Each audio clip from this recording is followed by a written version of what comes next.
അസ്സലാമലൈക്കും. ഞാൻ സ്ഥലത്തുനിന്ന് പോയിരിക്കായിരുന്നു, ഇതിപ്പം ഇങ്ങോട്ട് വന്നുള്ളൂ. അപ്പം നിങ്ങൾക്ക് എൻ്റെ വീടും പരിസരമൊക്കെ ഒന്ന് കാട്ടിത്തരാമെന്ന് വിചാരിച്ചു. നിങ്ങൾ എൻ്റെ വീട് കണ്ടിട്ടില്ലല്ലോ. ഞാൻ ഇരിക്കും മുപ്പിട്ട് വീഡിയോയിലൊക്കെ ഇട്ടിട്ടുണ്ടായിരുന്നു, പക്ഷെ നിങ്ങൾ കണ്ടിട്ടുണ്ടോയെന്ന് അറിയില്ല. അപ്പം ഇതൊക്കെയാണ് വീട്. കുറേ കൊല്ലത്തിന് ലാസ്റ്റത്തെ വീടിന് ഇത്. ഇവിടെ വന്നിട്ട് ഇപ്പോൾ 5 മാസമായി. ഞങ്ങൾ ഈ 5 മാസത്തിനിടയ്ക്ക് കഴിഞ്ഞപ്പോൾ ഇവിടുന്ന് നോമ്പിന് ഒരു 10-15 ദിവസം മുപ്പിട്ട് ഞങ്ങളോട് മാറിക്കൊടുക്കാൻ പറഞ്ഞിട്ടുണ്ട്. അപ്പം ഞാനിപ്പോൾ ഇവിടെ വന്ന് വീട്ടിൽ എന്തെങ്കിലുമൊക്കെ ചെയ്യണം. 2-3 ദിവസത്തെ അവിടെ കൊടുക്കൊക്കെ നടത്താൻ കാരണം തീരെ വയ്യാണ്ടൊക്കെ കിടപ്പിലായിരുന്നു. പിന്നെ ഇപ്പം ഇന്ന് ഒരു കൂട്ടരെന്നെ വിളിച്ച് ഫോണിൽ വീട്ടിലേക്ക് ഒരു സാധനവും ഇല്ല, ഭക്ഷണത്തിൻ്റെ ഒന്നുമില്ല. അപ്പം ഒത്തിരി സാധനങ്ങളൊക്കെ അവർ മേടിച്ചു തരാമെന്ന് പറഞ്ഞിട്ടുണ്ടായിരുന്നു. അപ്പം അത് മേടിക്കാൻ വേണ്ടി ഇങ്ങോട്ട് പോയിട്ട് ഇപ്പം ഇങ്ങോട്ട് വന്നുള്ളൂ. ഇതാണ് എൻ്റെ വീട്. വീട് നിങ്ങളൊന്ന് കണ്ടോ?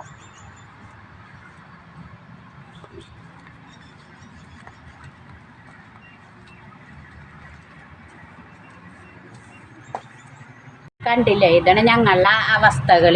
ഇത്രയും കാലങ്ങളിൽ ഇങ്ങനെ ബുദ്ധിമുട്ടിക്കൊണ്ടിരിക്കുന്നത്. ഇതാണ് യൂട്യൂബ് ചാനലിൽ വന്നിട്ട് ഞങ്ങളുടെ കാര്യങ്ങളും വിഷമങ്ങളും പറയുന്നത്.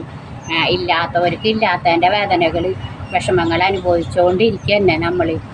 പിന്നെ ഇപ്പം എന്ന് വെച്ചാൽ കുട്ടികളെ വാപ്പൊക്കെ ഉള്ള കാലത്ത് നമുക്ക് നല്ല സമാധാനമായിട്ട് ഞങ്ങൾക്കുള്ളതാണ് ഇപ്പോൾ ഈ ഒരു വാടക വീട്. ഇപ്പോൾ ഇതും കൈവിട്ട് പോകണ്ട തന്നെ. ആൾക്കാരെ ഓരോ സാധനങ്ങൾ കൊണ്ടുവന്ന് കാണുമ്പോൾ നമുക്ക് സങ്കടം വരുന്നു. നമ്മളും ഇങ്ങനെ കെടുക്കണില്ലേ, ഒരു ഗതിയും പരഗതിയായിട്ടൊന്നും.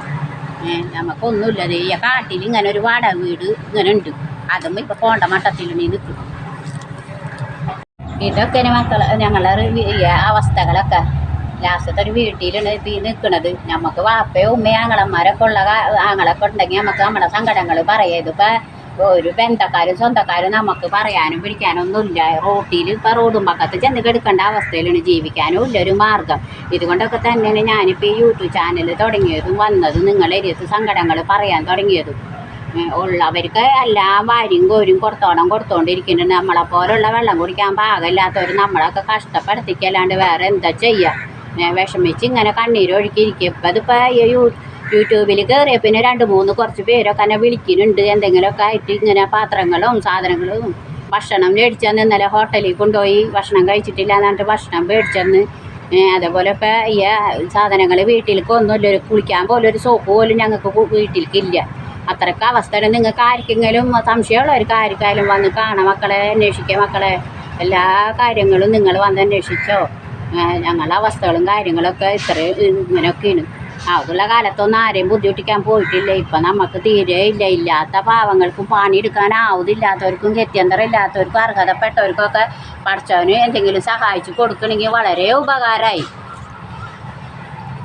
കൊടുത്തവർക്ക് തന്നെ മേലക്കും മേലെ ഇങ്ങനെ വാരിക്കോരിയൊക്കെ കൊടുക്കണേ ഞാനിങ്ങനെ ഫോണിലും വീഡിയോയിലൊക്കെ കാണുന്നുണ്ട്. നമ്മളൊക്കെ ഇങ്ങനെ അതിഞ്ഞിങ്ങനെ കെടുക്കുന്നുണ്ട്. അതൊന്നും ആർക്കും കണ്ടെത്താൻ പറ്റണില്ലല്ലോ പടച്ചോനേന്ന് ഞാൻ അള്ളാനോട് സങ്കടം പറയാറുണ്ട്. നമ്മളെ അവസ്ഥയും കാര്യങ്ങളൊക്കെ ഇത്രയും കൊല്ലങ്ങളായി. ഇപ്പം തീരെ വലിയ സൂക്കേടിൻ്റെ ഒരു അടിമയാണ് ഞാൻ. എനിക്കൊന്നൊരു നല്ല ഡോക്ടറൊക്കെ കാണിക്കാനൊക്കെ ആഗ്രഹമുണ്ട്. പറ്റണില്ല. നമ്മളിൽ കാശില്ല. ടെസ്റ്റുകളും കാര്യങ്ങളും ഒക്കെ ഇപ്പം ഒരാഴ്ചക്ക് ഇപ്പോഴത്തെ ഒരു കൂട്ടരും പന്തറിയിലേക്ക് എന്നെ കൊണ്ടുപോയിട്ടുണ്ടായിരുന്നു. പക്ഷെ അവിടെ MRI സ്കാനിങ്ങും ടെസ്റ്റുകളൊക്കെ കുറേ പറഞ്ഞിട്ടുണ്ട്. പിന്നെ അവർ കൂട്ടരനിപ്പോൾ എല്ലാ കാര്യങ്ങളും നമുക്ക് ചെയ്യും. അവർ 10 ദിവസത്തെ മരുന്ന് എനിക്ക് മേടിച്ച് തന്നിട്ടുണ്ട്. ഈ വായനൊക്കെ ബ്ലഡ് വരുന്ന കാരണം കൊണ്ടൊക്കെ ഭക്ഷണങ്ങൾ കഴിക്കുമ്പോൾ ഒക്കെ കുരക്കിലൊക്കെ ഇരിക്കുന്നുണ്ട്. അത് കാരണം വല്ലാത്ത ബുദ്ധിമുട്ട്, നെഞ്ചിലൊക്കെ വലിയ ബുദ്ധിമുട്ടുണ്ട്. ശരീരത്തിൽ മൊത്തം നീരും ബുദ്ധിമുട്ടൊക്കെ ആയിട്ട് ഒരു ജോലിയൊന്നും എടുക്കാൻ പറ്റുന്നില്ല. ഇപ്പോൾ റംസാനായിട്ട് കുറച്ച് ഡ്രസ്സ് മേടിച്ച് വിൽക്കണമെന്നുണ്ടായി. എനിക്ക് ആദ്യമൊക്കെ ഡ്രസ്സ് കച്ചവടം, ഹോം നേഴ്സ് അങ്ങനെയൊക്കെ ആയിട്ട് നടന്നിരുന്നതാണ്.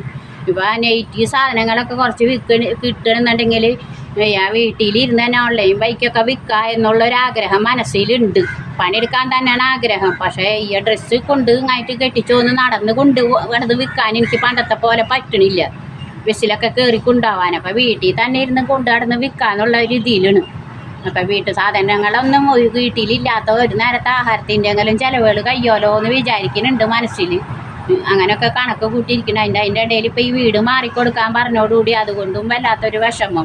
കാര്യം ഇപ്പോൾ ഈ വീട്ടിലൊരു സൗകര്യം ഇതൊന്നുമില്ല. കാടും പടലും ബുദ്ധിമുട്ടൊക്കെ ആയിട്ട് കെടുക്കണ പാമ്പും എല്ലാ പക്ഷികളും സാധനങ്ങളൊക്കെ ആയി രാത്രിയായാൽ പുറത്തിറങ്ങിയാലൊക്കെ പേടിയാവും ഈ വീട്ടിൽ കിടന്നാൽ.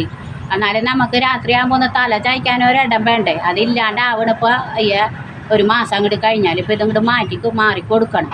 ഈ നോമ്പും പെരുന്നാളൊക്കെ ആകുമ്പോൾ എവിടേക്കാണ് പോകേണ്ടത്? റോട്ടും മണ്ടേ ചെന്ന് കെടുക്കണ്ട വർച്ചനെന്ന് ഞാൻ ആലോചിച്ച് നിൽക്കുന്നു. ഇപ്പം എന്തെങ്കിലും ഒരു തൊഴിൽ നമുക്ക് പെരയിൽ ഇരുന്ന് ചെയ്യാനെന്ന് വെച്ചാൽ നമ്മൾക്ക് അതിന് മാർഗ്ഗമില്ല. ആരെങ്കിലും മേടിച്ച് തരണമെങ്കിൽ ഞാനത് ചെയ്യും.